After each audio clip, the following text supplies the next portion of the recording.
نشریات میں دوبارہ خوش آمدید سامعین. آپ سن رہے ہیں رفا ایف ایم 102.2 رفا انٹرنیشنل یونیورسٹی سے براہ راست اپنے میزبان عرفان بھٹی کے ساتھ. سامعین محترم, وقت ہو چکا ہے ہمارے اگلے پروگرام کا, اور پروگرام ہے ہم اور ہماری ذہنی صحت. ہمارے ساتھ موجود ہیں ڈاکٹر محمد مسعود کھوکھر صاحب, اور ڈاکٹر صاحب کا جو تعلق ہے وہ اسلامک انٹرنیشنل میڈیکل کالج سے ہے, اور جو شعبہ ذہنی صحت ہے اس کے یہ انچارج ہیں. ان کے ساتھ ہماری گفتگو رہتی ہے جی, ہر ہفتے آپ سماعت فرماتے ہیں. اور آج جو ٹاپک ہے, پچھلے ٹاپک پہ بھی ہم نے بچوں کے جو نفسیاتی یا ان کے ذہنی مسائل تھے اور کیا ان کی وجوہات تھیں اور کیسے ان کو ہم نے بتایا تھا, ڈاکٹر صاحب نے اینڈ میں شیئر کیا تھا کہ کیسے اس کی روک تھام کی جا سکتی ہے. تو آج اسی کو کنٹینیو کریں گے, لیکن آج جو ہمارا فوکس ہوگا ڈاکٹر صاحب وہ خاص طور پہ ان کی بچوں کے جو معاملات بعض آتے ہیں سامنے جی, کہ وہ اپنا ہوم ورک صحیح طرح سے نہیں کر پاتے, ان کے میموری کے پرابلم ہے, سبق یاد نہیں ہوتا, ان کو لیسن یاد نہیں ہوتا. تو اس حوالے سے ڈاکٹر صاحب آج ہماری گفتگو ہوگی. تو آپ کو میں ویلکم بھی کہتا ہوں شو میں. جی ڈاکٹر صاحب, تو شروع کرتے ہیں پروگرام اپنا. بسم اللہ الرحمن الرحیم. السلام علیکم ورحمۃ اللہ وبرکاتہ. میں اپنے تمام سامعین اور کچھ میرے دوست بہن بھائی جو میرے ساتھ رابطے میں بھی رہتے ہیں, انہوں نے کچھ میرے ساتھ کویشچنز, کچھ ایشوز کے بارے میں ریکویسٹ کی تھی کہ اس کو ضرور گفتگو میں شامل کیا جائے. آنیسٹلی جتنا یہ وسیع چیپٹر ہے, جتنی اس کے ڈفرینٹ مطلب اس کے اسپیکٹس ہیں, پہلو ہیں, اس میں چونکہ ٹائم کی ذرا لمیٹیشن ہوتی ہے تو شاید پوری تفصیل کے ساتھ اور سارے اسپیکٹس کو ہم کور نہیں کر پائیں. لیکن ایک جو مقصد ہے نا, جس کے لیے کم از کم مجھے بہت اطمینان ہے کہ وہ جو میسج ہم دینا چاہتے تھے کہ ایشوز بھی ہیں اور ان ایشوز کو اب لوگوں نے آئیڈینٹیفائی کرنا شروع کر دیا ہے, لیکن سولوشنز کی طرف یعنی آنے میں تھوڑا ٹائم لگ جاتا ہے. اس کی بہت ساری وجوہات ہیں. شاید وہ پتہ نہیں ہوتا ہے کہ یہ کوئی نفسیاتی یا ذہنی کمزوری کی وجہ سے ہو رہا ہے یا ویسے ہی بچہ جان کے کر رہا ہے. تو اس طرح کی چھوٹی چھوٹی غلط فہمیوں کی وجہ سے بعض وہ بچہ جو نا اپنے صحیح ڈاکٹر کے پاس آنے میں اس کو بہت ٹائم لگ جاتا ہے. اور اس دوران اس بچے کا بھی ذہنی سکون, باقی بہن بھائیوں کا, ماں باپ کا, ٹیچر کا, ایون اسکول کا جو انوائرمنٹ ہوتا ہے, کلاس انوائرمنٹ, اس کو تھوڑا بہت نقصان بھی پہنچ جاتا ہے, اور یعنی ٹائم بھی تھوڑا سا اس میں ضائع ہو جاتا ہے. سو میں بہت مشکور ہوں, اور مجھے اس سے چیزیں بڑی خوشی ہوتی ہے کہ لوگ واقعی چیزوں کو سمجھنا شروع ہو گئے. صرف ان پرابلم کو سالو کیسے کرنا ہے اس پر شاید تھوڑی سی اور ہمیں محنت کی ضرورت پڑے. تو جیسے بٹی صاحب آپ نے کہا ہے کہ بعض دفعہ بچوں کو سبق یاد نہیں ہوتا, اور تعلیمی جو ان کی سرگرمیاں ہوتی ہیں وہ بہت متاثر ہوتی ہیں, اور جب تعلیمی سرگرمیاں ظاہر متاثر ہوتی ہیں اس کے بعد اور پریشر بچے پر بلڈ اپ ہونا شروع ہو جاتا ہے.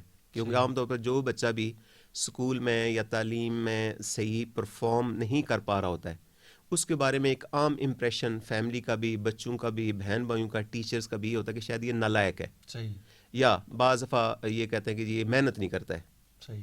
سو بس اتنا کہہ کے نا اس کے یہاں سے بیونڈ, اس سے یعنی آگے لوگ نہیں غور کرتے کہ آخر وجہ کوئی ہوگی نا. صحیح ہے.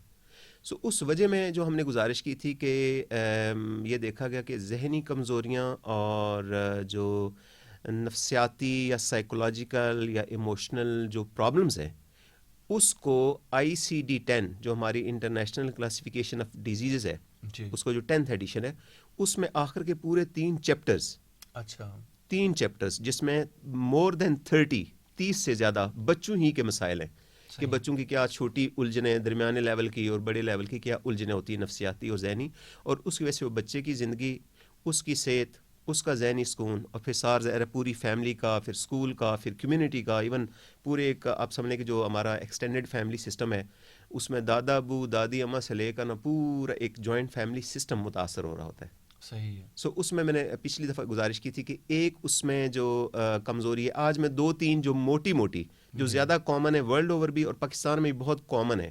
ہم ہاسپٹل میں جب ہم OPD میں ہوتے ہیں, پیشنٹس دیکھ رہے ہوتے ہیں, تو شاید ہی کوئی OPD ہو جس میں ایک آدھ بچہ ہمارے پاس نہیں آتا ہے. صحیح. تو پہلی چیز جو ہوتی ہے اس کو لرننگ ڈسیبلٹی بھی کہتے ہیں, جس کا سادہ ترجمہ یہ ہے کہ لرننگ میں، یعنی لرننگ کا مطلب سادہ ہوتا ہے کہ تعلیم اور تربیت کے جو مراحل ہوتے ہیں بچے کے، اس میں اس کو بہت مشکل پیش آ رہی ہوتی ہے. اس لیے اس کو لرننگ ڈسیبلٹی کہتے ہیں. جو کلاسیفیکیشن میں جو ٹرم یوز ابھی تک ہو رہی ہے ICD 10 میں، اس کو کہتے ہیں مینٹل ریٹارڈیشن. تو اس کا ترجمہ یہ ہے کہ بچے کا جو مائنڈ ہوتا ہے وہ ذرا تھوڑا سا سلو ہوتا ہے، یا تھوڑا آپ سمجھ لیں کہ اس کی اتنا فل یعنی نشو و نما نہیں اس بچے کے دماغ کی، یا دماغ کے جو سرکٹس ہوتے ہیں اتنی نہیں ہوتی ہے کہ وہ اچھی طرح اپنی تعلیمی ذمہ داریوں کو پورا کر سکے.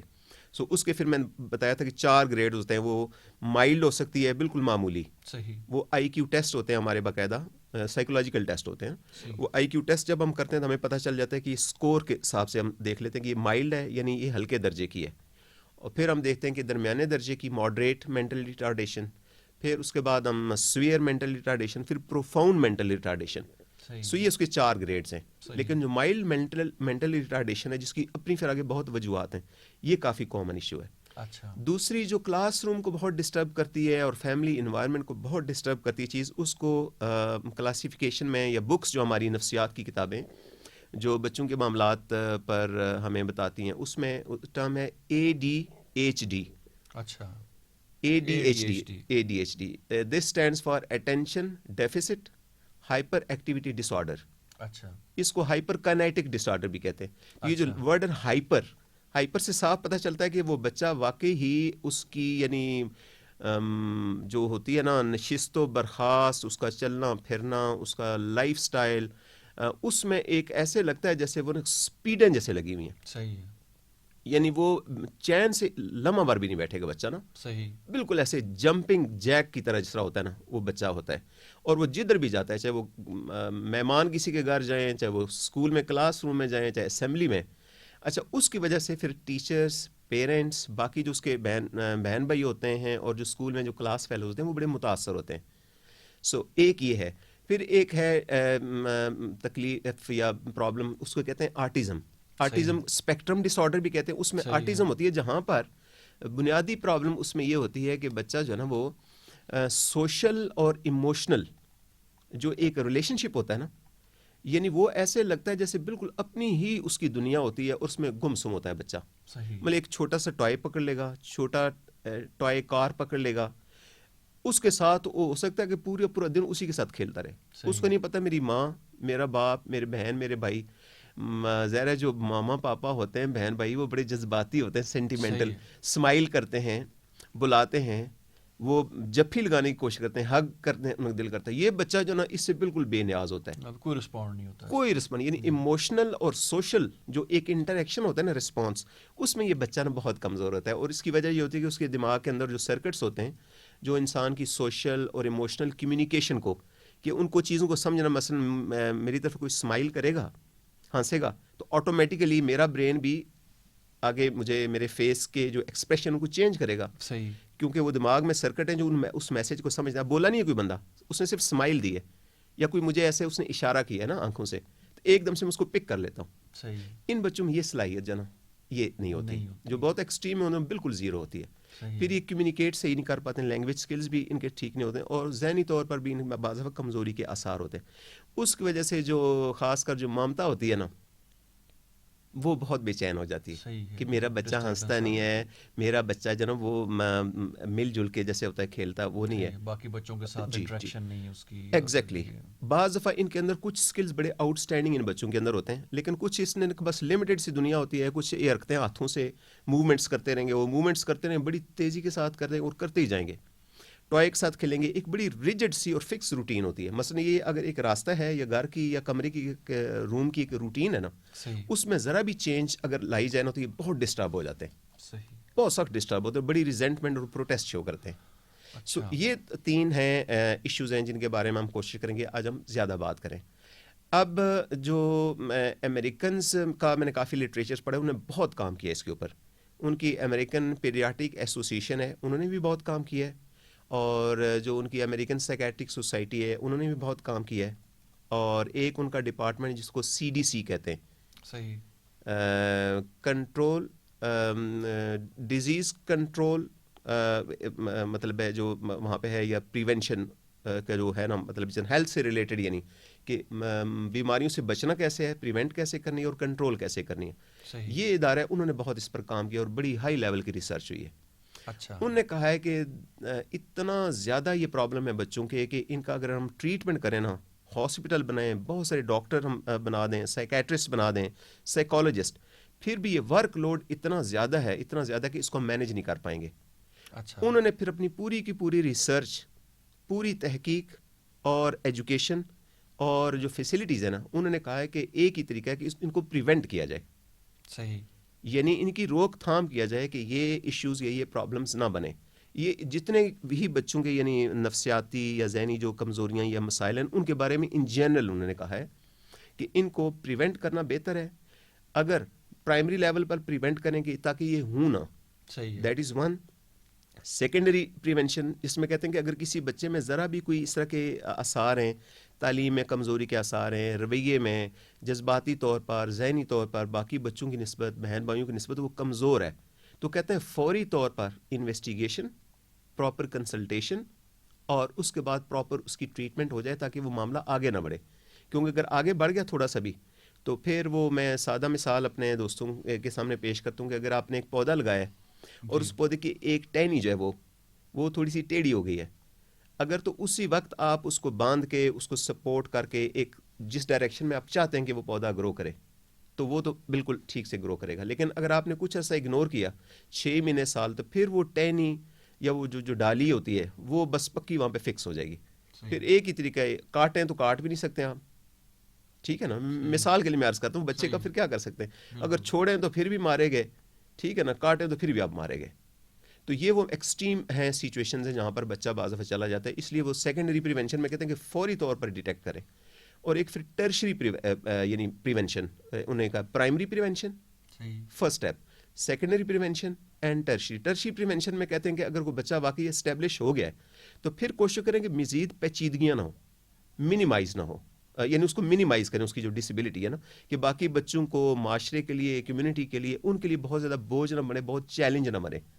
کیونکہ اکثر یہ دیکھا گیا کہ بعض دفعہ ایک فیملی میں ایک کوئی بچہ خدا نخواستہ اس کے اندر کوئی پرابلم ہوتی ہے جس میں ایک ڈس آرڈر ہے، یہی اس کو کہتے ہیں کنڈکٹ ڈس آرڈر. کنڈکٹ ڈس آرڈر کی پھر آگے نیچے اور بھی قسمیں، لیکن مین اس میں ٹرم یوز ہوتی ہے کنڈکٹ ڈس آرڈر. کنڈکٹ ڈس آرڈر کا مطلب ہوتا ہے کہ اس بچے کے اندر نا ایک آپ سمجھیں کہ اس کے مزاج میں، اس کی عادت میں یہ چیز آ جاتی ہے کہ وہ بڑے ایکسٹریم ایکشن کر جاتا ہے.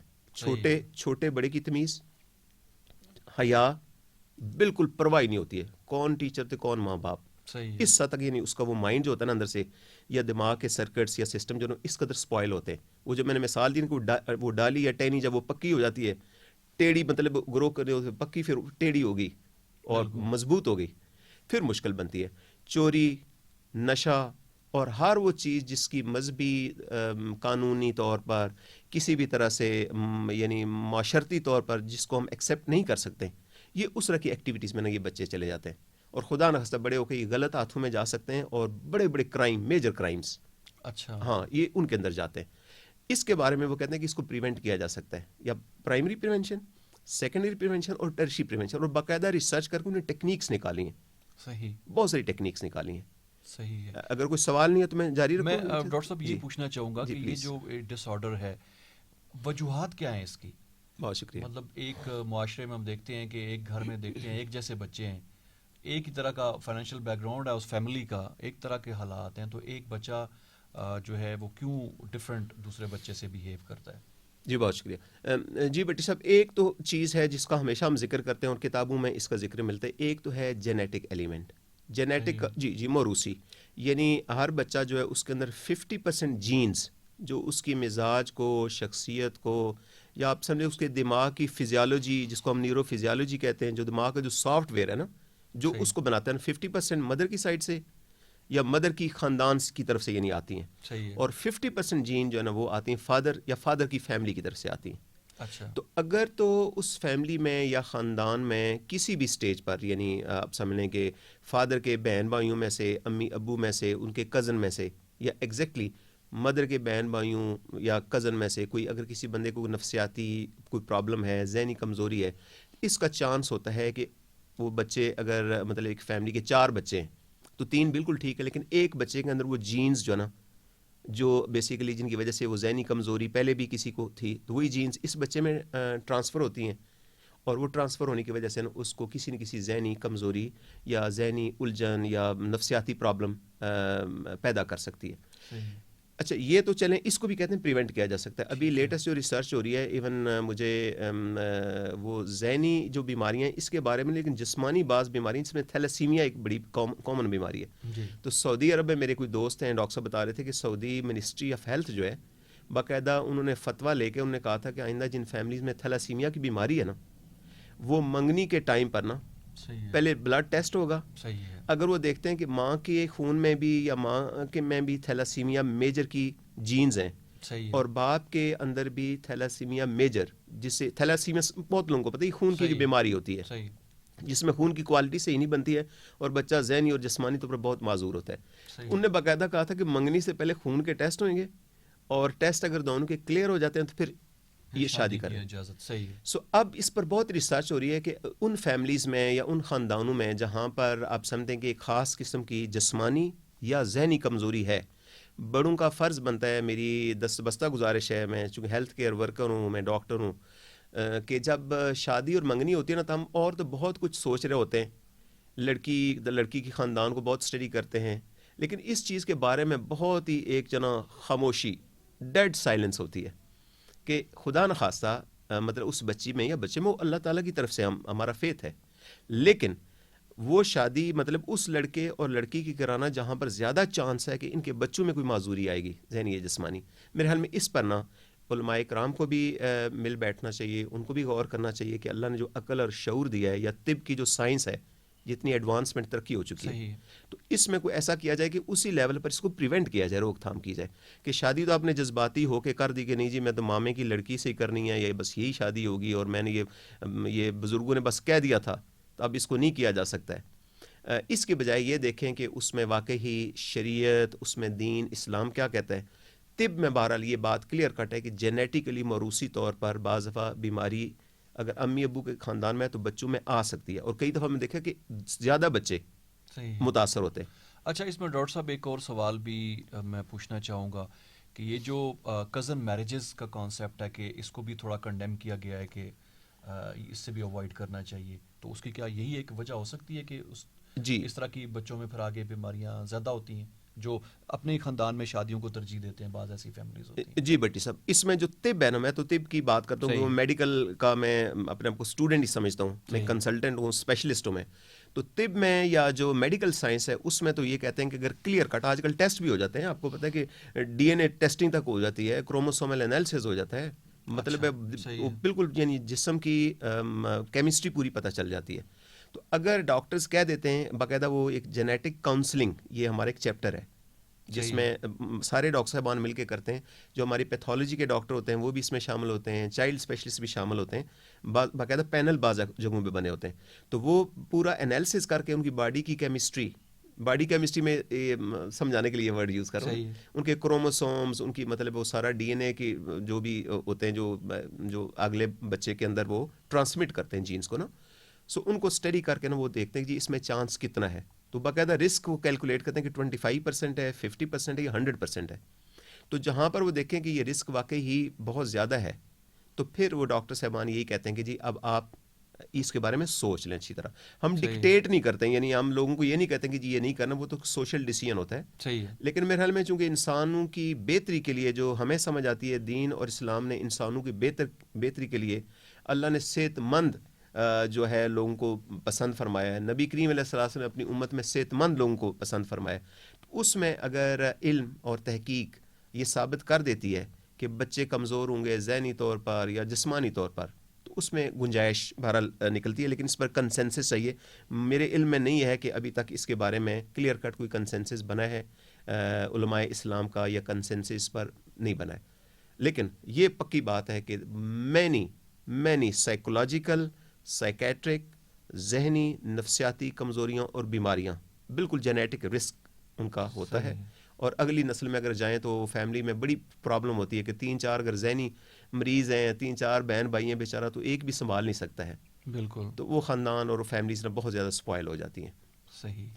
اب ہم تھوڑی سی آگے گفتگو کا سلسلہ جاری رکھیں. please. جی پریونشن پر جو میں نے گزارش کی کہ انہوں نے کہا کہ جی یہ اتنے زیادہ یہ بیماریاں ہو گئی ہیں تو پریونشن کیسے کی جائے. صحیح. پریونشن میں پہلا سٹیپ جو پچھلی دفعہ بھی میں نے گزارش کی تھی کہ جب لڑکی اور لڑکے کی شادی ہو تو آپ آنیسٹلی جتنی ریسرچ ہوئی ہے نا اس ریسرچ سے مجھے یہ پتہ لگتا ہے کہ ان کو شادی سے پہلے بھی اور ایون شادی کے بعد بھی باقاعدہ کاؤنسلنگ ہو کہ یہ جو فیملی کا انسٹیٹیوشن ہے جو آپ نے بنایا ہے ایک یونٹ بنایا نیا, اس یونٹ کے مطلب میں کہتا ہوں کہ from faith point of view, چونکہ ہمارا معاشرہ ذرا اللہ کا شکر اسلامی معاشرہ ہے, تو اسلام نے اس انسٹیٹیوشن کے بارے میں کیا رول ریگولیشن کیا گائیڈ لائنس دی ہیں. پھر جو ڈاکٹر صاحبان ہیں جو پرٹیکولرلی جو سائیکالوجسٹ ہیں اور سائیکیٹرسٹ ہیں ان نے کہا کہ ان کو کیسا انٹریکشن ہونا چاہیے تاکہ اگر وہ خاتون اللہ تعالیٰ کے حکم سے جب وہ ایک ماں بننے کے مراحل سے گزرے تو اس وقت ذہنی طور پر جسمانی طور پر ان کے معاملات جذباتی طور پر کیسے معاملات ہونے چاہیے اور سب کو مل کے کس طرح ان کی لک آفٹر کرنی ہے. ہم کبھی بھی نہیں کہتے کہ بہت ہی کوئی آئیڈیل ورڈ یا بالکل کوئی آرٹیفیشیل سا ماحول بنانا ہے, اونچ نیچ بھی چلتی رہتی ہے, لیکن اگر شدید ترین ذہنی کوئی صدمہ, جسمانی صدمہ اور دکھ, ڈپریشن, ٹینشن, اس طرح کی چیزیں اگر ہوں تو اس سے بچہ بہرحال افیکٹ ہو سکتا ہے. اسی طرح اگر اسموکنگ ہے بہت زیادہ یا ڈرگس کا کوئی استعمال ہو گیا ہے, چاہے وہ ڈرگس یہ نشے والی کوئی دوائیاں ہوں جیسے ویسٹ میں وہ شراب اور الکوہل وغیرہ استعمال کرتے ہیں اور بہت ساری دوائیاں استعمال کرتے ہیں. ہمارے ہاں میں بہت خطرہ ہوتا ہے بعض دفعہ کہ یہ دیسی کو حکیمی ایسا نسخہ جس میں کوئی کیمیکل یا میٹلز ڈالتے ہیں لوگ نا, اچھا اس طرح کی چیز نہ ہو, یا خام خواہ جا کے ٹیکا لگوا دینا ایسے ہی وہ چلے جاتے ہیں لوگ کلینکس میں خاص کر دیہاتوں میں ہوتے ہیں نا, تو تکلیف معمولی ہوتی ہے تو ٹیکا ایک آدھ کوئی ہوتا ہے, پتہ نہیں ہمیں بعض دفعہ نہیں پتہ چل رہا کیا ٹیکا لگایا جاتا ہے. ٹیکے کے بارے میں ہم یہی کہتے ہیں کہ اگر ٹیکا یا دوائی کو دینی ہے تو ماہر یا چائلڈ اسپیشلسٹ یا گائنیکولوجسٹ یا فزیشین متعلقہ جو کنسلٹنٹ ہے وہ دے, کیونکہ وہ دوائی یا جو چیز آپ دیں گے وہ ماں کے خون میں جائے گی, ماں کے خون سے وہ بچے کے دماغ کی طرف جائے گی, اور پچھلی دفعہ میں نے جیسے گزارش کی تھی کہ بیبی پلانٹ کی طرح ہوتا ہے, بالکل وہ جو اس کا برین بن رہا ہوتا ہے نا, تو اس کے دماغ پر یا اس کے دماغ کے سافٹ ویئر پر اس کو برا اثر پڑ سکتا ہے. صحیح. اس کے بعد میں نے کہا تھا جب یعنی بچے کی جب ولادت کا وقت آئے تو ولادت ایسی جگہ پر ہو جہاں پر باقاعدہ کوئی اس کی یعنی اچھی ٹرینڈ نرس ہو, بے شک دائی ہو بہت اچھی ٹرینڈ, لیکن جس کو پتہ ہو کہ اگر بچے کو اس وقت آکسیجن کی کمی ہوئی یا خدا نخواستہ کوئی پرابلم ہوئی تو میں نے کیسے اس کو ہینڈل کیسے کرنا ہے. صحیح. وہ ماں کے لیے بچے کے لیے بھی بہت ضروری ہے. پھر بچے کی پیدائش کے بعد بہت ساری چیزیں ہوتی ہیں, کچھ ڈوز اینڈ ڈونٹس. بعض جگہوں میں سندھ میں اور کچھ جگہوں میں نے کام کیا تو وہاں پر کوئی بڑے عجیب و غریب ان کے ریچولز ہوتے ہیں, پورے رسومات ہوتی ہیں. اچھا. وہ ایسے بعض دفعہ کرتے ہیں چیزیں, یا اس کی جو ناف جب کاٹتے ہیں تو مطلب کاٹتے ہوئے کچھ اس کی رسومات ہوتی ہیں. کچھ بچے کو شروع میں گڑتی یا گتی کہتے ہیں, جی گٹی جو جی گٹی, ہاں اس میں وہ کیا پروسیس ہے, بس نیٹ کلین اور ہائیجینک جو میڈیکلی بھی اور اسلامی نقطہ نظر سے بھی بچے کی صحت کے لیے امپورٹنٹ ہو. اس طرح کی بعض چیزیں ہوتی ہیں جو بچے کو بہرحال متاثر کر سکتی ہیں, بچے کے ذہن کو متاثر کر سکتی ہیں نا. تو پریونشن کے بارے میں انہوں نے کہا ہے کہ جی آپ حد الوسع کوشش کریں کہ ایسا کوئی معاملہ نہ ہو جس کی وجہ سے بچے کا ذہن یا اس کا دماغ اس وقت متاثر ہے. اب ہم آ جاتے ہیں وہ جو میں نے گزارش کی ہے کہ اگر مینٹل ریٹارڈیشن ہے یا ADHD ہائپر کینیٹک ڈس آرڈر, صحیح ہے, اگر یہ بچے کو سپوز ہو گیا ہے, ساری احتیاط کرنے کے باوجود یہ چیز اگر ہو گئی ہے تو پھر اپنے کیا کرنا ہے. صحیح. اس میں کہتے ہیں کہ بیسٹ یہ ہے کہ ایک تو وہ جو بچہ ہوتا ہے, چونکہ خاص کر جو مینٹل ریٹارڈیشن ہوتی ہے مائلڈ اینڈ ماڈریٹ, اس میں بچے کی جو ذہنی صلاحیت ہوتی ہے وہ ویسے ہی تھوڑی سی کمزور ہوتی ہے. یعنی آپ سمجھ لیں کہ جیسے کمپیوٹر کی ہارڈ ڈسک اس کی کیپیسٹی زیادہ بھی ہوتی ہے, 2 GB والی بھی ہوتی ہے, 1 GB والی بھی ہوتی ہے, اس سے کم بھی ہو. اس بچے کی جو کیپیسٹی ہوتی ہے نا دماغ کی, کہتے ہیں اس کے مطابق, ٹھیک ہے نا, اس کو پڑھائیں اور اس کی جو بھی پرفارمنس ہے یا جو بھی اس کی آپ سمجھ لیں کہ آؤٹ پٹ ہے نا اس کو میکسیمم اپریشیٹ کیا جائے. صحیح. یہ ایک ٹیکنیک ہوتی ہے جس کو کہتے ہیں بیہیویئر تھراپی. اچھا صحیح ہے. بیہیویئر تھراپی میں کہتے ہیں کہ بچے کی حوصلہ افزائی کی جائے, اس کو انکریج کیا جائے. اگر وہ اچھا یعنی لکھ لیتا ہے, اچھا یاد ہے, تو میکسیمم اس کی حوصلہ افزائی ہو, لوڈ نہ زیادہ ڈالا جائے اور اس کو سپیڈ پریشر بچے کو نہ زیادہ دیا جائے. صحیح ہے. اور اس میں پیرنٹس آنیسٹلی اور کلیئرلی وہ بتائیں, اپنے ٹیچرز کے ساتھ کمیونیکیٹ کریں. اور ٹیچرز میں میری ہمیشہ یہ گزارش بھی رہی ہے, میں نے کام بھی کیا ہے, میرا اس کا ایکسپیرینس اسکولس میں کام کرنے کا موقع ملا ہے, ٹیچرز کے ساتھ کام کرنے کا موقع ملا ہے. ان کے ساتھ بعض دفعہ ہم تھوڑی بہت ورک شاپ ٹریننگ ورکشاپ کرتے ہیں جس میں ٹیچرز کو ظاہر باقی تو نے بی ایڈ بھی کیا ہوتا ہے, ایجوکیشن ایم ایڈ بھی کیا ہوتا ہے, لیکن یہ پرٹیکولر جو ایریا نا کہ ایسے بچوں کو جو ذہنی طور پر کمزور ہیں, پڑھائی لکھائی میں تھوڑی سی مشکلات پیش آ رہی ہیں, ان کو کیسے ہینڈل کیا جائے. اس کا وہ جو میں آپ سے بات کر رہا تھا تارے زمین پر ایک مووی ہے. بالکل, بلکہ میں یہ سوال ہی کرنے والا تھا آپ سے کہ اس میں جو کریکٹر اس میں دکھایا گیا ہے جس بچے کا, اچھا ہمارے ہاں بھی ایسی بیسیوں مثالیں ہم ارد گرد دیکھتے ہیں, اپنے گھروں میں دیکھتے ہیں کہ ایسے بچے ہوتے ہیں جو بعض چیزوں میں شاید وہ رسپونڈ نہیں کرتے اتنا, لیکن اللہ تعالیٰ نے کوئی ایسی صلاحیت ان کے اندر رکھی ہوتی ہے جو ہڈن ہوتی ہے, اور اگر اس کو ایکسپلور کر لے بندہ تو وہ بچے جو ہیں ان کی گرومنگ میں بڑا پھر ایک اہم رول ہے. جیسے اسی مووی کی اگر ہم بات کریں جی تو جس میں وہ پینٹنگ کے ذریعے بچہ ایکسپریس کرتا ہے, جی جی اور وہ کس طرح سے پھر وہ نارمل لائف کی طرح اس کو لے کے آتا ہے, اور ٹیچر پہچانتا ہے اس کو, پیرنٹس بھی اس کو نہیں ایکسپلور کر پاتے اس طرح سے. ایگزیکٹلی وہ بڑی خوبصورت ایک مثال ہے, کوئی کتنا خوبصورت ماڈل اس میں دیا گیا کہ اگر بچہ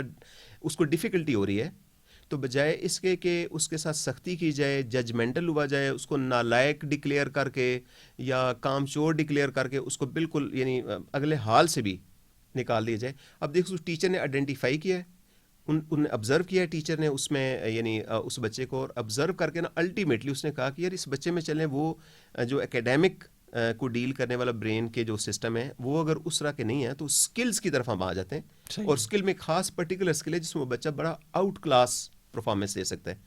تو یہ بٹی صاحب ہم نے دیکھا کہ اللہ تعالیٰ نے نا ہر انسان میں, آپ نے ذہنی طور پر چاہے ہم نے دیکھا ہے پرابلم ہے کسی انسان کو, چاہے جسمانی طور پر, لیکن ان کو اللہ تعالیٰ نے ایسی اس کے اندر ایک ایڈیشنل صلاحیت رکھی ہوتی ہے کہ اگر اس کو پہچان کر ٹیچر, پیرنٹس, اقربا, رشتہ دار, بڑے چھوٹے مل کر نا اگر اس کو اس لائن پر لگا دیں تو وہ بچہ باقی یعنی بچوں کی یا اپنے ہم عمر جو ہوتے ہیں ان سے کئی آگے نکل جائے گا. لیکن اس میں جو بہت شاکنگ جو چیز تھی نا اس بچے کے ساتھ ہو کیا رہا تھا مووی میں جی, اس کے اوپر نا ایک ٹرم انہوں نے کی ہے, نکالی ہے, ایڈورس چائلڈہڈ ایونٹس. اچھا, تو کہتے ہیں ایڈورس چائلڈہڈ ایونٹس کیا ہوتے ہیں کہ ایک بچہ اگر تھوڑا سا کمزور ہے تو اس کے بعد وہ کیا چیزیں ہوتی ہیں, مسٹیکس کیا ہوتی ہیں, چاہے وہ پیرنٹس کی طرف ہوں, ٹیچرز کی طرف ہوں, بڑوں کی طرف ہوں, بہن بھائیوں کی طرف ہوں, یا سوسائٹی کی طرف ہوں. انہوں نے کہا ہے کہ اگر کوئی بھی بچہ بے شک وہ نارمل سے نارمل ہی, اب ذہنی کمزوری والے بچے کو چھوڑ دیں وہ تو زیادہ بیچارہ ولنریبل ہوتا ہے, لیکن اگر کسی بچے کے ساتھ نا جسمانی تشدد ہو, جسمانی تشدد کسی بھی طرح سا, اور وہ تشدد ایسا ہو کہ جس کی ویسی اس کی جسٹیفیکیشن خیر بنتی ہی نہیں ہے. بالکل بالکل. اور میں یہاں پر یہ گزارش کرتا ہوں کہ ہمارے جتنے دوست بہن بھائی ہیں, چاہے وہ سوشل سائنٹسٹ ہیں, چاہے وہ کسی فیتھ سے کسی مذہب سے ان کا تعلق ہے, لیکن چونکہ ہمارے سننے والوں میں بہت سارے اسلامک فیتھ والے ہمارے بہن بھائی ہوتے ہیں تو ان کو میں گزارش کرتا ہوں کہ آپ نا آج صرف یہ سوچیں, بار بار سوچیں اور غور کریں کہ نبی کریم علیہ السلام کی جو سنت ہے, یعنی بچوں کی جو براٹ اپ ہے, ان کی جو تربیت ہے, پرورش ہے, جو پوری انسانیت کے لیے جو رول ماڈل ہے, ان کا way of dealing, way of teaching and training children, small children, وہ کیا تھا. بالکل, بلکہ اس میں ڈاکٹر صاحب اگر ہم سیرت کا مطالعہ کریں, سیرت کی مختلف کتابوں کا, تو بہت سارے واقعات ہمارے سامنے ہم دیکھتے ہیں, پڑھتے ہیں ان کو, خاص طور پہ جو حضرت انس رضی اللہ تعالیٰ عنہ تھے, چونکہ وہ بالکل بچپن میں نبی اکرم صلی اللہ علیہ وسلم کی خدمت میں مامور تھے, ان کی والدہ نے ان کی خدمت کے لیے ان کو حوالے کیا تھا, اور وہ نبی اکرم صلی اللہ علیہ وسلم کی چھوٹی موٹی جو چیزیں ہیں ان کو مینیج کر وضو کرا دیا, اس طرح کے وہ ان کی خدمت گزاری کرتے تھے. تو انہوں نے اپنا پورا بچپن نبی اکرم صلی اللہ علیہ وسلم کے ساتھ گزارا, اور ان کی اگر ان سے جو مروی احادیث ہیں ان کا مطالعہ کریں تو پتہ چلتا ہے کہ بالکل ڈانٹ ڈپٹ نہیں تھی, سافٹ سویٹ, یعنی الفاظ کا چناؤ. بالکل, اگر کوئی مسٹیک بھی آپ نے بتایا تھا کہ اگر وہ کبھی مسٹیک کر دیتے تھے, کام ان کو بتائیں بھول جاتے تھے, تو کیا رسپانس, کیا رسپانس کیا ہوتا تھا کہ اس کو یعنی اتنا پردہ پوشی اور ان کا دل رکھنے کے لیے نا بڑا ہی مائلڈ سی لینگویج. یہ بٹی صاحب بڑی خوبصورت بات ہے. تو جو میں گزارش کروں گا, خیر وہ نبی محترم کو تو کسی نہ کسی حالت میں نا مسلمان کیا غیر مسلم بھی مانتے ہیں اور سلام پیش کرتے ہیں, جو انہوں نے کردار کیا ہے. اور چونکہ اللہ تعالیٰ نے خود ان کو کہا کہ وہ رول ماڈل ہیں, وہ اعلیٰ خلق عظیم. جو مذہبی ہمارے جو یعنی ویلیوز جن کی بہت اسٹرانگ ہے ہمارے دوستوں کی, اساتذہ کرام کی, وہ ہمارے جو میرے جو پروفیسر تھے، میرے سپروائزر FCPS میں، جی وہ مجھے کہتے تھے کہ اپنے تجربات بتاتے تھے کہ بعض دفعہ جو دینی مدارس ہوتے ہیں، سارے نہیں، صحیح ہے، کچھ دینی مدارس، کہتا ہے وہاں پر بڑی سختی ہوتی ہے بچوں کے ساتھ نا، صحیح ہے، پڑھائی کے بارے میں، چاہے وہ قرآن مجید حفظ ہو رہا ہے یا کتابی علوم ہے یا درس نظامی ہے، تو کہتا ہے بہت ہی جسمانی طور پر بھی، ذہنی طور پر بھی ان کے ساتھ نا بعض دفعہ، بعض اساتذہ، سارے نہیں، سارے ظاہر ایک جیسے نہیں ہوتے. جی تو میں کہتا ہوں یار جو نبی پاک کو جو ماننے والے ہیں، جو کلمہ پڑھنے والے ہیں، میں صرف ان کی خدمت میں گزارش کرتا ہوں کہ اگر آپ اس کو سنت سمجھ کے کہیں کہ حضور نے جتنی ٹریننگ، جتنا علم، جتنی تربیت اس امت کو دی، جی اور جس معاشرے کو آپ نے ٹرین کیا اور ایجوکیٹ کیا، حالات بھی آپ کو پتہ ہے، بالکل، اگر ان کی سنت سمجھ کرنا آپ صرف یہ کہیں گے اچھا بچے کے ساتھ میں نے اپنے سکلز کو امپروو کرنا ہے کہ میرے اپنے ٹیچنگ ٹریننگ سکلز کیسے ہیں، لیکن بچے کے ساتھ جسمانی تشدد نہیں کرنا. اس پر بالکل. اس وقت دنیا بھر کی ریسرچ، امریکنز کی پرٹیکولرلی ان کی جو پیڈیاٹرک ایسوسیشن بھی ہے، اور میں نے بتایا کہ ان کا جو centre for disease control CDC یہ ویب سائٹ ہے اس کی CDC، اس پہ بے شک آپ سرچ بھی کر لیں. صحیح، انہوں نے جو گائیڈ لائنز دی ہیں وہ کہتے ہیں کہ اگر کسی بچے کے ساتھ جسمانی تشدد ہوگا، ذہنی تشدد ہوگا، جذباتی تشدد ہوگا، کوئی جنسی معمولی سا بھی تشدد ہوگا، جو بعض دفعہ ہوتی ہیں یہ چیزیں، بلیک میلنگ جی ہوتی ہیں ڈیورنگ مطلب تعلیم یا مدارس، بعض جگہ ایسی بھی چیزیں ہو جاتی ہیں. کہتے ہیں یا اگر اس بچے کے سامنے ماں باپ، گھر کے ماحول میں بچے، اور جی ماں باپ آپ میں آئے دن چھوٹی چھوٹی باتوں میں لڑائیاں، جھگڑے، تانے ایک دوسرے کے ساتھ، مطلب ہے ماں باپ بھی اگر بچے کو کچھ نہ بے شک ہیں، لیکن ماں باپ اگر جسمانی طور پر زبانی لڑائیاں زیادہ کریں، تو کہتے ہیں اس بچے کے ذہن پر اتنا اثر ہوتا ہے. اور پرٹیکولرلی انہوں نے لکھا ہے کہ جن گھروں میں اگر ماں سخت ہے تو وہ باپ کے ساتھ کوئی تشدد کر دیتی ہے کسی بھی طرح کا، ظاہر ہوتا ہے بعض جگہوں. جی اور خاص طور پر انہوں نے لکھا کہ اگر باپ جو ہے نا وہ اپنی یعنی اس بچے کی ماں کے ساتھ جی بچہ دیکھ رہا ہے یا سن رہا ہے تشدد کرتا ہے، کہتا ہے اتنا ایڈورس ایفیکٹ ہوتا ہے، اتنا برا ایفیکٹ ہوتا ہے، آپ سمجھ لیں کہ اس بچے کے ذہن اور دل کو بھی آپ نے زخمی کر دیا. صحیح، اور اگر یہ کبھی کبھی ہو، اور لیکن ساتھ ہی پروٹیکٹیو فیکٹرز، اللہ کا شکر ہے ہمارے خاندان میں کہتے ہیں رسک فیکٹرز بھی ہوتے ہیں جی جو بچے کے ذہن کو، جذبات کو، اس کے احساسات کو، اس کی شخصیت کو، اس کی جی ڈیولپمنٹ کو متاثر کرتے ہیں. سو وہ ہوتے ہیں. اور کچھ ہوتے ہیں کہتے ہیں وہ پروٹیکٹیو فیکٹرز ہوتے ہیں، جس میں دادی اماں، دادا ابو، تایا ابو، صحیح، خالہ، پھپھو، جو مطلب اس ماحول کو بہتر بھی کرنے کی کوشش کرتے ہیں نا. تو کہتے ہیں اگر یہ رسک فیکٹر زیادہ ہوں تو وہ بچہ جو جسمانی تشدد کا خود شکار ہو، یا اس کے سامنے اس کی ماں یا باپ وہ مطلب ہے تشدد کا شکار ہوں، جذباتی، ذہنی، سوشلی صحیح سے بچے سے بات نہ کرنا، بچے کو اپریشیٹ نہ کرنا، بچہ اگر وہ کام کر کے لایا ہے تو بالکل انڈیفرنٹ رہنا. سو اس میں ہم جو سمجھتے ہیں ساری ریسرچ پڑھ کے کہ بچہ اگر کوئی ذرا سی بھی اچھی پرفارمنس دیتا ہے نا، جی چاہے وہ پڑھائی میں، چاہے لکھائی میں، چاہے اچھا بیہیویئر، تو اس کو ضرور اپریشیٹ کریں، ضرور ایکنالج کریں. کیونکہ غلطیوں پر تو ہم بڑی جلدی گرفت کرتے ہیں، لیکن اچھا کام بچہ کو کر کے آئے تو اس کو بعض دفعہ ہم بالکل اپریشیٹ نہیں کرتے. صحیح، ہمیشہ بچے کو بتائیں، بچے کی تعریف کریں کہ میرے بیٹے نے آج یہ اچھا کام کیا، میرے بچے نے آج یہ اچھا کام کیا. یہ بیسک پرنسپل ہیں بیہیویئر تھراپی کے. صحیح، تو ایک تو میری یہ گزارش آج کے میسج میں جو فیتھ والے ہیں، اسلامک فیتھ والے، باقیوں سے بھی گزارش ہے صحیح کہ ہے، وہ سمجھیں کہ یار یہ ایک سنت ہم نے زندہ کرنی ہے. بالکل، تو ایک سنت زندہ کرنے کا مطلب کیا ہے کہ بچوں کے سامنے یا بچوں کے ساتھ ذہنی تشدد، جسمانی تشدد، حد الوسع اس چیز کو، اور دل میں نیت یہ رکھیں، اللہ اس کو ہم سب کو، مجھے بھی اللہ توفیق دے، اللہ کی بارگاہ میں بھی دعا کرتا ہوں، میں آپ سب کے لیے دعا کرتا ہوں، اور یہ دعائیں کرنی چاہیے، اللہ کی صحیح، بارگاہ میں قبولیت ہوتی ہے کہ یہ چیز جو سمجھیں کہ حضور کی سنت کو زندہ کرنا ہے. بالکل، میں ایک اور آبزرویشن جو بہت سارے دوست ہمارے سے شیئر کرتے ہیں کہ اگر بچہ مدرسے میں جاتا ہے، اسلامی مدارس جہاں بھی اسلامی صحیح، تعلیم دی جاتی ہے، یا مسجد میں جاتا ہے، تو اکثر و بیشتر میں نے دیکھا ہے کہ بچے کے ساتھ تھوڑا سا نا، بڑے جو وہاں پہ نمازی مثال کے طور پر جو ہوتے ہیں نا، وہ تھوڑا بچے کے ساتھ نا سختی کر دیتے ہیں. ٹھیک ہے، اس میں جو تعلیمات ہیں وہ تو سر آنکھوں پر، کہ بچوں کی صف کہاں پہ بنے گی، بچوں کو کیسے ہونا چاہیے. لیکن میں نے کئی دفعہ اپنی آنکھوں سے میں نے دیکھا یہ سین کہ بچہ آیا اور بچے کی بڑی سخت ڈانٹ یا بڑی سخت اس کو اس کے سختی کی گئی ہے بچے کے صحیح ساتھ. ہے، تو اس کا بھی ایک بڑا عجیب و غریب نفسیاتی اثر ہوتا ہے. اور مجھے وہ بات بار بار رہ کے یاد آتی ہے کہ نبی کریم علیہ السلام جو ساری انسانیت کے محسن انسانیت ہے، سب سے بڑے معلم ہیں، آپ حالت نماز میں اور بچے آتے ہیں آپ کے جو مطلب ہے سیدہ خاتون جنت حضرت فاطمہ زہرا رضی اللہ تعالیٰ عنہ، ان کے جو صاحبزادگان تھے حسنین کریمین، وہ آتے تھے اور حالت نماز میں، حالت سجود میں، جیسے بچوں کا طریقہ ہوتا ہے، ہم بھی کئی دفعہ نماز میں بچے ہمارے اوپر بیٹھ جاتے ہیں وہ سواری سمجھ کے نا. صحیح. تو حضور نے تسبیحات زیادہ پڑھی، سجود روایت میں آتا ہے کہ آپ نے لمبا کیا، لیکن بچوں کو ڈانٹا نہیں.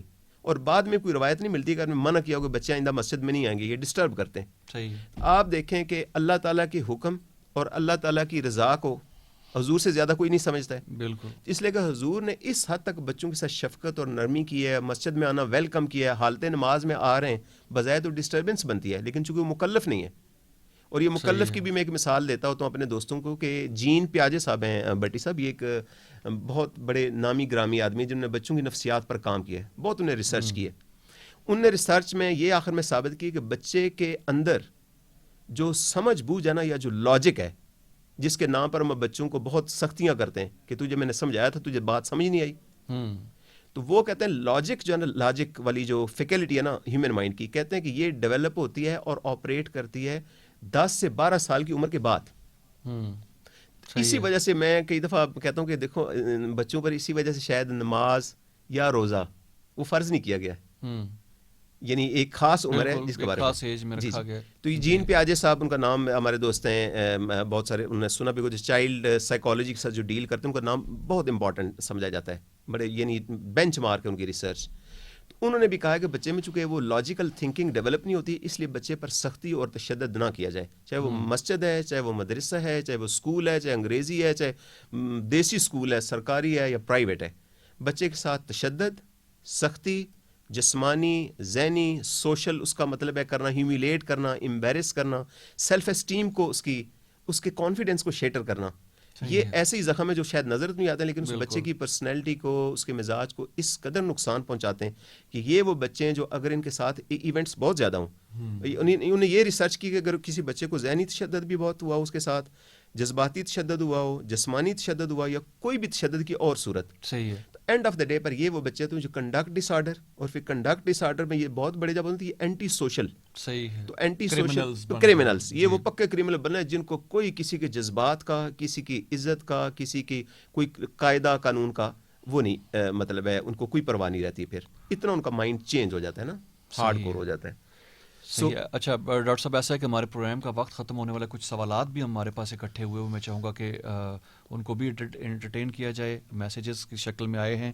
میں یہ انفارمیشن بھی اپنے سامعین کے ساتھ شیئر کرتا چلوں جو میں شروع میں بتانا بھول گیا. یہ پروگرام لائیو فیس بک پہ جو ہے وہ پیش کیا گیا ہے، اور بعد میں بھی جو لوگ ہمارے پیج پہ وزٹ کریں آ کے رفا FM 102.2 پہ، تو یہ پروگرام کو دیکھ سکتے ہیں. تو اس کا بھی ایک فائدہ جو ہے اٹھایا جا سکتا ہے ہمارے پیج کے اوپر وزٹ کر کے. رفا FM 102.2 کا پیج ہے اس پہ. ڈاکٹر صاحب سوال دیکھتے ہیں، ایک جو شروع میں سوال آیا: السلام علیکم سر، میری امی کو سر میں شور سنائی دیتا ہے، BP ہائی ہوتا ہے، غم کی بات سن کر ہاتھ اکڑ جاتے ہیں، چیزیں رکھ کر بھول جاتی ہیں، کراچی قائد آباد میں ہیں، کوئی اچھے سے ڈاکٹر ہوں تو آپ تجویز کریں گے ہمارے لیے؟ ضرور. اچھا، جو زبیر ہے جی زبیر صاحب، آئی ایم سوری، آپ کا میسج بھی آیا تھا. تو یہ قائد آباد مجھے ذرا بتائیے کون سا علاقہ ہے، ملیر کے قریب پڑتا ہے یا ڈیفینس کے قریب؟ تو مجھے آپ پلیز SMS کیجیے گا، میں آپ کو آئیڈینٹیفائی کر دوں گا. جو والدہ محترمہ کی علامات آپ بتا رہی ہیں نا، ان پر نا وہ بظاہر ایسے لگتا ہے کہ ایک اسٹریس کی ویو آتی ہے. تو یہ جب اسٹریس کی کوئی ویو آتی ہے نا، ظاہر بزرگوں کے اعصاب ویسے بھی ذرا کمزور ہوتے ہیں، حساس ہوتے ہیں، تو اس میں ذہنی طور پر بھی، جسمانی طور پر بھی یہ علامات جو آپ نے بتائی ہیں نا، یہ آ سکتی ہیں. لیکن یہ اس کو اگر ڈاکٹر دیکھے گا، ان کے ساتھ بات چیت کرے گا تو فوراً سمجھ جائے گا، اور مناسب علاج معالجہ یا اس کی روک تھام کے لیے نا آپ کو انشاءاللہ چیزیں بتائیں گے. صحیح ہے. ایک اور سوال ہے، نام نہیں لکھا، انہوں نے لکھا ہے کہ ذہن اور دماغ کا کیا تعلق ہے، اور اسپائنل انرجی اور اسپائنل فریکچر میں کیا فرق ہے؟ ذہن اور دماغ تو وہ ہارڈ ویئر ہے نا جو آپ کو نظر آتی، تصویریں بھی آپ دیکھیں نا دماغ کی. صحیح ہے. بلکہ آپ کئی دفعہ لوگ لے کر بھی آتے ہیں، کیا کہتے ہیں، مسالہ وغیرہ، جی، برین مسالہ وغیرہ، جی وہ تو آپ دیکھتے کھاتے بھی ہیں لوگ. جی کھاتے بھی ہیں شوق سے. لوگ ویسے بھی دماغ کئی دفعہ کھاتے ہیں. جی ہاں جی، ایسا ہو جاتا ہے کئی دفعہ نا، بلکہ لوگ کہتے ہیں جی وہ فلاں بندہ آیا تھا میرا دماغ کھا گیا نا. ہاں بالکل. اینی ویز، دماغ تو وہ ہے ہارڈ ویئر، وہ جو آپ کو چیز نظر آتی ہے، فزیکل فارم، جو فزیکل فارم ہے. جی. لیکن اس کے ہارڈ ویئر کے اندر کیا ہو رہا ہوتا ہے، سوچیں کیا ہیں, جذبات کیا ہیں, وہ جو سافٹ ویئر ہے نا اس کا, آپ یوں لگے جو سافٹ ویئر اندر ہوتا ہے نا, وہ ذہن ہے. صحیح. تو وہ ذہن جو نا یہ متاثر ہوتا ہے کہ وہ بہت سینسٹیو ہوتا ہے. ہارڈ ویئر تو نہیں اتنا متاثر ہوتا ہے, وہ تو اسی طرح نظر آتا ہے, لیکن اندر سافٹ ویئر ڈسٹرب ہوتا ہے, اس سے پھر ڈپریشنز بھی ہو سکتی ہیں, اس سے ہائپر ایکٹیویٹی بھی ہو سکتی ہے, اس سے بہت ساری چیزیں یعنی کمزوریاں نفسیاتی پیدا ہوتی ہیں. اسپائنل انرجی اور اسپائنل فریکچر, جو انسان کا جو سر ہے نا, سر کے اندر سے پھر آپ دیکھیں کہ ایک نیچے آتی ہے چیز کو ہم اسپائنل کارڈ بولتے ہیں. صحیح ہے.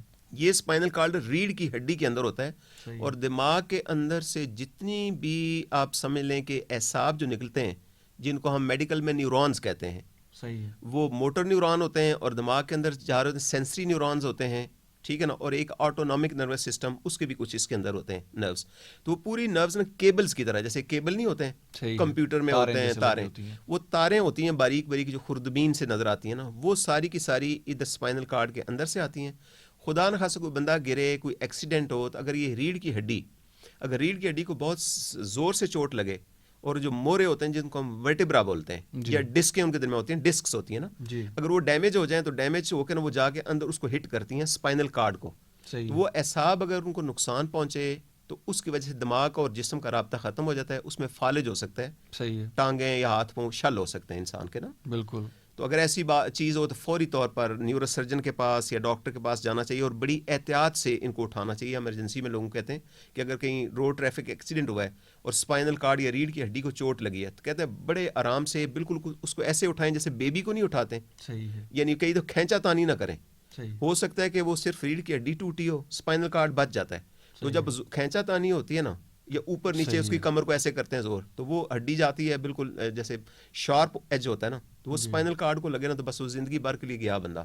صحیح ہے. اس لیے کہتے ہیں کہ اگر بندہ کوئی اس طرح ایکسیڈنٹ میں یا اوپر سے گرا ہے اور زمین پر آ کے پڑا ہے, تو بڑی احتیاط سے بڑے طریقے سے باقاعدہ ٹیکنیک دکھائیے. 1122 والے ان کو ٹیکنیک پتہ ہوتی ہے کہ کس طرح اس بچے کو اٹھانا ہے اوپر. صحیح ہے, بالکل. یہ تو ہماری ایک سوشل رسپانسبلٹی بھی بنتی ہے کہ ہم اس طرح کی چیزیں, اس طرح کی تعلیم حاصل کریں. ہم جیسے آپ نے 1122 کا کہا کہ مختلف سوسائٹی میں بھی جا کے کورسز کرواتے رہتے ہیں, اسکول کالجز میں بھی چاہیے کہ اس طرح کے جو فرسٹ ایڈ کی ٹریننگ ہے, یہ بڑی ضروری چیز ہے. ڈاکٹر صاحب ایک اور میسج ہے کہ how teacher can tell that a student has learning disability.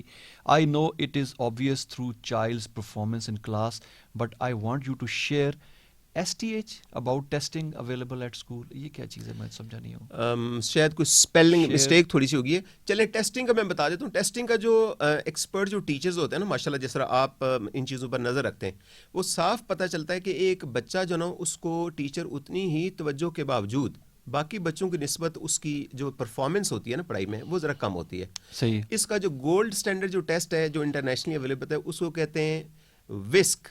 جی ٹھیک ہے نا, اور یہ وسک ریوائز بھی ہے. اس کے بنتا کیا ہے, یہ وہ اس کا ہے ایبریویشن ہے جی, ویسلر چلڈرن انٹیلیجنس اسکیل. اچھا. تو یہ بچوں کا یعنی انٹیلیجنس کو میئر کرنے کے لیے باقاعدہ ایک اسکیل ہوتا ہے. اور جو کلینکل سائیکالوجسٹ ہوتی ہیں یا چائلڈ سائیکالوجسٹ ہوتے ہیں, ہم بھی ہمارے ڈپارٹمنٹس میں بھی یہ ٹیسٹ ہم کرتے ہیں بعض وقت. تو اس ٹیسٹ سے پتہ چل جاتا ہے کہ بچے کا نا یہ ایک ٹیسٹ ہے, اور بھی بہت سارے ٹیسٹ ہیں, لیکن وہ ٹیسٹ سچی بات اس کے لیے خاصی ٹریننگ چاہیے تاکہ اس ٹیسٹ کو صحیح طریقے سے آپ دے سکیں اور اس سے نتیجہ صحیح اخذ کر سکیں, کیونکہ اسکورنگ سسٹم ہوتا ہے. صحیح. لیکن جو ٹرینڈ سائیکالوجسٹ ہوتی ہیں, خاص طور چائلڈ سائیکالوجسٹ یا for that matter clinical psychologist, ان کے پاس کافی اس کا تجربہ ہوتا ہے, ایکسپیرینس ہوتا ہے. ہم بھی کرتے ہیں, ہمارے ساتھ چونکہ سائیکالوجسٹ ہماری ٹیم میں ہوتی ہیں, تو ہم بھی یہ ٹیسٹ کرتے ہیں, اور اس سے پتہ چل جاتا ہے کہ بچے کا معمولی درجے کی ہے آئی کیو اس کو لرننگ ڈسیبلٹی میں آئی کیو ٹیسٹ ہو جائے تو پتہ چلتا ہے کہ بچے کو کیسے پڑھانا ہے ہم نے. ٹھیک. تو پھر اس کے مطابق صلاحیت کو دیکھ کے ہم پڑھاتے ہیں, اور بچوں کو, والدین کو, سب کو ہم گائیڈ کرتے ہیں. I wish we could have some workshop جو ٹیچرز کے ساتھ ہو, اور ہم اس چیز میں انشاءاللہ آنے والے دنوں میں کوشش کریں گے, کوئی مہم ایسی کریں گے. رفا کے فورم سے بھی ہم جاتے رہتے ہیں, سکولز میں بعض وقت جاتے رہتے ہیں.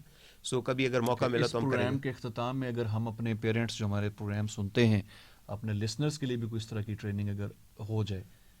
جی عرفان صاحب, اس کا میں میرے دل کی بات نے بات کی. انفیکٹ اصلی تو یہی ہوتا ہے کہ یہ تو ہم اویئرنیس دے رہے ہیں نا, ابھی جو ہم نالج دے رہے ہیں لوگوں کو, لیکن اس نالج کو اسکلز میں کیسے کنورٹ کرنا ہے, اس پر انشاءاللہ ہم کوئی ماڈل اس کا تیار کرتے ہیں, اور ہمارے وسائل اللہ کرے زیادہ ہو جائیں اور ہمیں اجازت دیں. اس کے بعد ہم انشاءاللہ اپنے ہاسپٹل رفا انٹرنیشنل ہاسپٹل یا پاکستان ریلوے ہاسپٹل نا, وہاں پر کوئی اس طرح کا سلسلہ ہم کوشش کریں گے آنے والے دنوں میں انشاءاللہ، یا ایون المیزان کیمپس میں، جی جی یونیورسٹی کا جو ہمارا مین کیمپس ہے یہاں پہ پنڈی میں، صحیح، تو وی ول بی ڈوئنگ اٹ انشاءاللہ انشاءاللہ. ایک اور میسج ہے، السلام علیکم ورحمۃ اللہ وبرکاتہ، نور البصر اسلام آباد سے. سر میرا ایک بانجا اور بھتیجا ہے، جس طرح آپ نے فرمایا کہ بچہ ایک جگہ رکتا نہیں، ہر وقت جمپنگ اور دوسرے بچوں کو مارنا، اور اپنی عمر سے کافی بڑے بڑے بچوں کو مارتے ہیں، اور گھریلو باتوں میں اتنے تیز ہیں کہ بعض اوقات بالکل بڑوں جیسی باتیں کرتے ہیں، مگر زبانی باتوں میں تیز ہیں، لیکن پڑھنے میں جو ہیں وہ بالکل نل ہیں، پیچھے ہیں، اور سیکھنے میں بھی ناکام ہے کافی چیزیں. ان کی جو عمر ہے 4 سے 5 سال ہے دونوں کی، تو کیا ان کو ڈاکٹر سے ان کو چیک کرانا چاہیے یا نہیں، یہ پوچھ رہے ہیں. جی. نور البصر صاحب تھینک یو سو یا مچ. گھر میں کیسے تربیت ان کی تھینک کی یو، آپ جائے؟ نے بڑی اچھی ہسٹری میں بتائی ہے. اصل میں یہ ہسٹری کے جو پوائنٹس ہوتے ہیں نا، جی اس سے ایسے لگتا ہے جس میں اٹینشن ڈیفیسٹ ہے، کیونکہ پڑھنے کے لیے نا جو میموری ہے نا انسان کی، جو یادداشت ہے، وہ پورا ایک سائیکل ہوتا ہے نا. اس کے لیے فوکس کرنا بڑا ضروری ہوتا ہے، کنسنٹریٹ کرنا بڑا ضروری ہوتا ہے، پھر وہ شارٹ ٹرم میموری بنتی ہے، پھر لانگ ٹرم میموری بنتی ہے. تو چونکہ اس میں تو ذہن کو توجہ چاہیے ہوتی ہے، اگر یہ اٹینشن ڈیفیسٹ ہو نا تو بچہ پڑھائی کی طرف کنسنٹریٹ ہی نہیں کر پاتا ہے، اس لیے اس کے مائنڈ میں کوئی چیز، نالج یا انفارمیشن وہ بیٹھتا نہیں ہے، یعنی سٹور نہیں ہوتا ہے. لیکن فزیکل ایکٹیویٹی جو نا ان کی، باقی جو سرکٹ دماغ کے ہوتے ہیں نا، وہ بہت اوور ایکٹیو ہوتے ہیں، اور ان کے ہاتھ، بازو، پاؤں چلتے رہتے ہیں. اور جیسے آپ نے کہا کہ اکثر یہ لڑائی، مار کٹائی اور تھوڑا سا ایگریسیو یا اس طرح کے وائلنٹ ایکشنز ہیں نا، یہ بچے عام طور پہ کرتے ہیں. میری گزارش ہے کہ چونکہ عمر کے بڑے ہی نازک اس میں سے اسٹیج سے گزر ہیں، تو ان کو ضرور آپ پلیز دکھائیے، اور دیکھ کے فوراً پتہ چل جائے گا، اور اگر ضروری ہو تو سائیکولوجیکل ٹیسٹ کر کے اس مسئلے کا حل نکالا جا سکتا ہے انشاءاللہ. اچھا، ایک اور میسج ہے ڈاکٹر صاحب، عائشہ ہیں، السلام علیکم کہہ رہی ہیں. وعلیکم السلام. وعلیکم لکھتی ہیں السلام. کہ میری بچی کی عمر 7 سال ہے، وہ کبھی کبھی الفاظ الٹے بول دیتی ہے، اور کبھی کبھی رات کو بستر گیلا کر دیتی ہے. 7 سال جی کی بہت ہے شکریہ. جی. یہ تو بڑا کامن ایک ڈس آرڈر ہے. آج چونکہ ٹائم کی کمی تھی، ورنہ اس کو ناکٹرنل انیوریسس کہتے ہیں. اچھا. یہ جو رات کو نا بچہ، یعنی ایک عمر پر جس پر ہم عام طور پر نا 5 سال کی عمر، 6 سال کی عمر میں توقع رکھی جا سکتی ہے، بچے کا جو بلیڈر ہوتا ہے نا وہ آٹومیٹکلی کنٹرول میں آ جاتا ہے. سو اگر یہ یعنی 5 سال سے زیادہ عمر ہے اور پھر بھی بستر گیلا ہوتا ہے، تو اس کا مطلب ہے ان کے جو مثانے کے اعصاب ہیں ان میں کوئی یہ کمزوری ہے، اور اس کی عام طور پر سائیکولوجیکلی وجوہات ہوتی ہیں. اور ہمارے پاس یہ بچے بہت کامن ہیں، آتے ہیں یہ کیسز. اس کو انویسٹیگیٹ بھی کیا جا سکتا ہے، اور اس بچی کو اس مشکل میں سے بالکل نکالا جا سکتا ہے. وہ جو الٹے الفاظ ہیں وہ بھی ایک کنڈیشن ہوتی ہے بچوں کا نا، ان کا اپنا ایک سوچنے کا برین ڈیولپ ہو رہا ہوتا ہے نا، وہ بھی ایک کنڈیشن ہوتی ہے. آئی وش میرے پاس تھوڑی سی اور ہسٹری ہو تو پھر میں آپ کو بتاؤں کہ اس کا کیا ڈائگنوسس ہے. لیکن یہ بچے کو میرے حال میں اس کی ہیلپ ضرور اس کو ہونی چاہیے، بچے کی ہیلپ. صحیح ہے. ایک اور میسج ہے کہ these are life long problem, what will be strategies for that person to live normal life. I am asking about strategies for that child, not for his family اور ٹیچر. اور انہوں نے لکھا کہ ارینج پروگرام آن PMS. جی بہت شکریہ. PMS کی ٹرم بہت جگہوں پہ یوز ہوتی ہے. پری مینسٹرل سنڈروم بھی اس کو کہتے ہیں ہماری کتابوں میں، پوسٹ مینوپازل سنڈروم بھی کہتے ہیں اس کو. لیکن آپ نے PMS اگر اس کا آپ لکھتے ہیں، ممکن ہے کسی اور بھی جگہ یہ ٹرم یوز ہے نا. بہت شکریہ. وہ جو آپ نے بات کی نا اس پہ آنیسٹلی اگر ہمارے پاس وقت ہو اور باقاعدہ حالات ہوں تو ہمارا دل کرتا ہے ہم باقاعدہ ایک ٹریننگ ورکشاپ جیسے ہوتی ہے نا، اور بچوں کی خاص طور پر جو بہت ہی زیادہ ریکمینڈڈ، ہائیلی ریکمینڈڈ، وہ بیہیویئر تھراپی ہے. بیہیویئر تھراپی کا سادہ الفاظ میں مطلب ہے کہ یہ کہ اس طرح کی یعنی ہم سائیکیٹرسٹ اور سائیکالوجسٹ ڈیزائن کرتے ہیں باقاعدہ. جی یاد رکھیں ڈیزائن کرنا بڑا یہ اچھا ہے. خاصا یعنی محنت طلب کام ہوتا ہے. بالکل. تو وہ انڈیویجول اس بچے کے معاملات، اس کی ہسٹری، اس کے سارے یعنی جو بیہیویئرز ہوتے ہیں ان کو باقاعدہ ہم ان کی لسٹ بنا کر پھر ڈیزائن کرتے ہیں بیہیویئر اسٹریٹجی.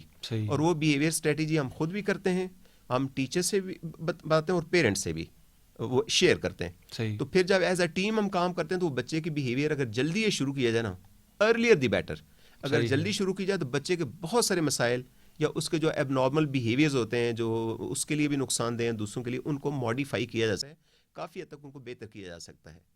صحیح ہے. وہ جو STH ہم نے پڑھا تھا، وہ ایبریویشن لکھی تھی سم تھنگ کی انہوں نے. بہت بہت شکریہ بتانے کا. اچھا اب ڈاکٹر صاحب ہمارا پروگرام کا وقت بلکہ ختم ہو کے بھی تھوڑا سا اوپر چلا گیا ہے، لیکن چونکہ ٹاپک ایسا تھا کہ بڑا امپورٹنٹ تھا اور لوگوں کی بھی انوالومنٹ نظر آ رہی ہے. فیس بک پہ بھی کافی لوگوں نے ہمیں دیکھا ہے، سنا ہے اس پروگرام کو. ایک میسج بھی ہے اور ویسے بھی ہم پروگرام کے اینڈ میں آپ کا کانٹیکٹ نمبر جو ہے وہ شیئر کرتے ہوتے ہیں اپنے سامعین کے ساتھ، اور یہ شرط بھی ساتھ عائد کرتے ہیں جی کہ پہلے ٹیکسٹ میسج کر کے ٹائم لے لیا جائے. تو سر پلیز اپنا نمبر آپ شیئر کر لیجیے. جی بٹی صاحب، نمبر جس سے میرے دوست بہن بھائی کمیونیکیٹ کرتے ہیں وہ 0332 سوری میں آئی ریپیٹ 0322 619 1719 0322 619 1719. صحیح ہے. میسیجز کا سلسلہ ابھی بھی جاری ہے جی، لیکن ہمارے پروگرام کا وقت ختم ہو گیا. ڈاکٹر صاحب بہت بہت شکریہ ہمارے اسٹوڈیو میں مائی تشریف پلیئر لانے بٹی کا. صاحب، اینڈ اور thank you very much, and انشاءاللہ ہم آپ سے یہ سلسلہ جو نا معلومات کا شیئر کرنے کی جاری رکھیں گے، اور انشاءاللہ جتنا پاسبل ہو سکا گائیڈ کریں گے انشاءاللہ. انشاءاللہ بہت بہت شکریہ. اچھا میں اناؤنسمنٹ کرنا چاہوں گا، پہلے بھی میں نے اناؤنس کیا ہے کہ ماڈرن ڈائگنوسٹک سینٹر اور Riphah social welfare department Riphah international university کے تعاون سے بچوں کے جو پیدائشی کٹے ہوئے تالو ہوتے ہیں اور ہونٹ ہوتے ہیں، اس کے لیے ایک فری میڈیکل کیمپ اور فری سرجری جو ہے وہ ارینج کی گئی ہے. ڈاکٹر اجمل ہیں، ہیڈ آف ENT ڈپارٹمنٹ ہیں الائڈ ہاسپٹل کے، ان کی زیر نگرانی، اور یہ ہوگا ریلوے جنرل ہاسپٹل میں جی جو ڈھوکھسو میں ہے. اور 23 فروری یعنی پرسوں صبح 9 سے 3 بجے تک جو ہے ٹائم ہے اس کا. تو اگر آپ کے گھر میں یا آپ کے اڑوس پڑوس میں کوئی اس طرح کے بچے ہوں جن کو پیدائشی ہونٹ ان کے کٹے ہوئے ہوں یا تالو کا ایشو ہو تو وہ چیک اپ کرا سکتے ہیں جی. بالکل فری میڈیکل کیمپ یہ ان کے لیے لگایا جا رہا ہے ریلوے ہاسپٹل میں. کانٹیکٹ نمبر میں اناؤنس کر دیتا ہوں، ڈاکٹر اظہر علیم ہیں، ان سے آپ مزید ڈیٹیل پوچھ سکتے ہیں. ان کا نمبر ہے 0322 522 3355. بڑا آسان سا نمبر ہے، ایزیلی آپ کو یاد ہو جائے گا، 0322 522 3355. اور اس کے علاوہ ایک اور نمبر ہے، نزاکت حسین صاحب ہے، ان کا نمبر ہے 0345 599 445 0345 599 445. تو آپ ان سے رابطہ کر سکتے ہیں جی.